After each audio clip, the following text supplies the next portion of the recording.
Hi and welcome. My name is Irina Furin and I'm a hypnotist certified by the American Council of Hypnotist Examiners as a hypnotherapist. What I would like to talk about today is how we can use hypnosis and self-hypnosis. First of all, if you are watching this video, you most probably are looking for a way to solve a problem. It can be an emotional problem, like anxiety, like loss of purpose in life, like depression, lack of self-love, self-appreciation, lack of self-confidence, for example, a financial problem that is not an emotional problem, a relationship issue, and so on. Whatever your problem is, you already know that the roots of your problems actually lie in your mindset. How we can use hypnosis and why we should use hypnosis and self-hypnosis, which is actually a form of hypnosis on ourselves. We learned to solve problems, to try to solve them on a conscious level. We try to figure out what's the problem, what can be the possible solutions. We try to gain new habits, to create new ways of thinking, create new perspectives on life, and so on. What happens in most of the cases? We see our problem and we generate a response to that, a conscious response. For example, we're overweight and we start a diet. And we use our willpower, we use our conscious, analytical, critical mind to give us a solution to that. Okay, we try this diet, we go regularly to the gym, and so on and so on. And after a time, we might achieve quite good results with it. But in most of the cases, we realize that there will be a point of change when our willpower, when our conscious efforts show a crack, and as if all of our subconscious energy was waiting for this moment, and it breaks through our willpower. And what we find is that we get weight back, and finally we find that all the effort was almost in vain. We have lost time, we have lost money, energy, and most of all, we have lost a piece of that hope that we can change. It is like fighting against an unseen current. It is like being stuck in the mud and losing all that energy simply by fighting against our inability to change. This is our perception. And why does this happen? Because most of our problems are rooted in the subconscious programming that we have received either in our childhood or as we grew up, or even in our adulthood, in our relationship. We are being programmed all the time.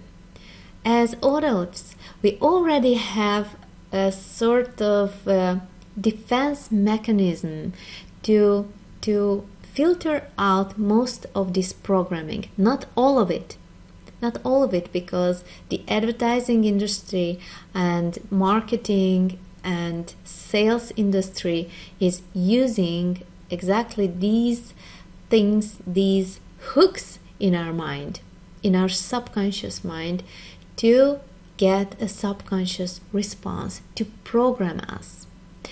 So in this case, when we have this baggage of limiting subconscious programs, what do? We forget about it. We don't know about it. So it escalates into a problem, into an eating disorder, into a psychosomatic disease, into relationship problems, into lack of self-confidence, and so on and so on.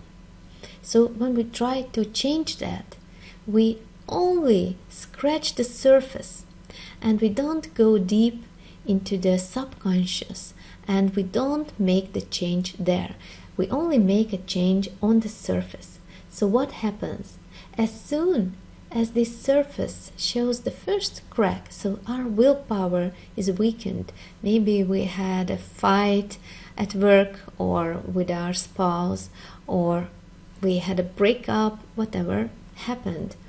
This surface will break, and the subconscious programming that is still sitting down there will come up and act upon these scripts, subconscious scripts. And this causes this feeling of helplessness, this feeling of fear of change, because many of us have tried it and it proved futile. We couldn't do it. So this is an important moment to realize that we can't truly change our life without learning to communicate with our subconscious, without being able to get in harmony with it, to get in line with our subconscious energies, and without using them. I'm not saying that no one can change without hypnosis or self-hypnosis. No, but what I'm saying is that those people who did it, who managed to achieve a truly lasting and wonderful change in their life, they did it by getting in touch with their subconscious programming, by reprogramming themselves, by rewriting these scripts. Maybe they didn't know it consciously. Maybe they did it simply instinctively, or they used some meditation technique. So change and solution comes when we change ourselves. And we can change if we change our subconscious programming. What does it require from us? First of all, learning. We need to learn the language of our subconscious mind. The same goes for achieving goals. Because if you are watching this video, perhaps you do that because you want to achieve something. Maybe you want to achieve fulfillment, a deeper level of meditation. Maybe you want to improve your self-confidence. Perhaps you simply want to realize your dreams. Maybe you want to achieve financial independence and prosperity. Or perhaps you want to create a wonderful, harmonious family. Whatever goal it is that you have set yourself, you have to know that your success depends on how much you use your subconscious energy. Why am I talking so much about your subconscious energies? Because your conscious mind is only responsible for 5% of your mental work, your mental world. The rest of your energy, it is 95%, is subconscious. You have to know that you are setting goals with your conscious, rational mind for the most of the time, and this is only 5% of your energy. Your success depends on how much of your subconscious energy you activate to achieve this conscious goal. It can be 20% or maybe 30, 50. Let's see it in an example. My conscious goal is to achieve financial independence, for example. I want to achieve prosperity and security, financial security for me and my family. But maybe in the subconscious, I have a feeling that I don't deserve it. I don't deserve prosperity, or that money is evil, or that if I'm going to be wealthy, that means that I'm going to be less spiritual or corrupted, or I'm going to change within. Or maybe I feel that I'm not worthy of success, that I'm not good enough. So these subconscious programs will go against the conscious goal. So from the outside, it will look as if I'm doing my best. I'm fighting, I'm working all day long, and I even have some possibilities to use, and still something always just goes wrong. And financial problems just keep piling up. Bills and everything is just overwhelming me, and I'm stuck in this situation, fighting but not getting a step further. Or if I'm doing any progress, it costs me so much energy that after a time I feel exhausted, drained, and instead of being happy for achieving at least something, I feel that I'm simply not in my place, that it's not worth it, or that it costs too much. Even achieving your goals depends very much on your subconscious programming. So let's see what happens if we are able to program our subconscious mind to communicate with it and to cooperate with it to achieve our goal. This is mostly the case with athletes and sportsmen. They learn to program their subconscious to achieve peak performance, and they get in line with their energy. Their subconscious will move all their physical energy, their mental energy, everything just to reach that goal. They are riding a wave, so to speak. So what happens as you learn to cooperate with your subconscious? You consciously set a goal.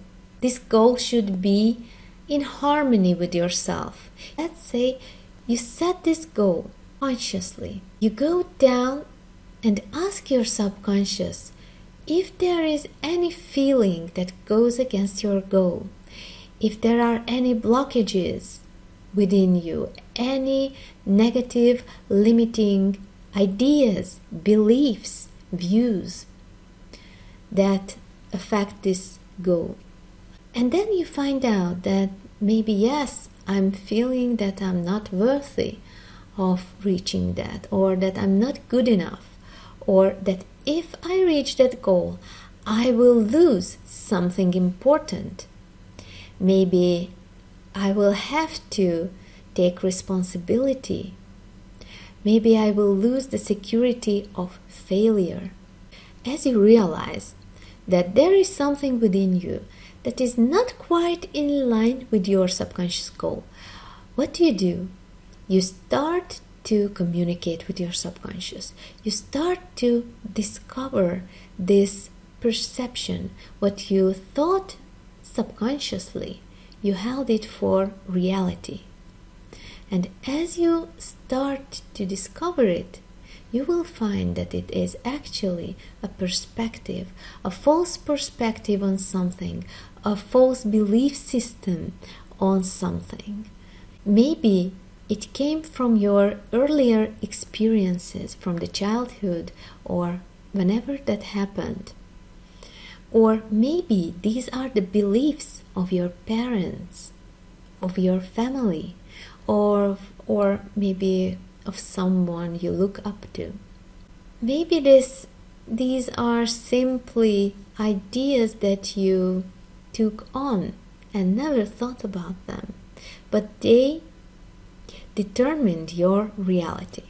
So what you do then, you start to change them, consciously change your subconscious programming. You are rewriting it.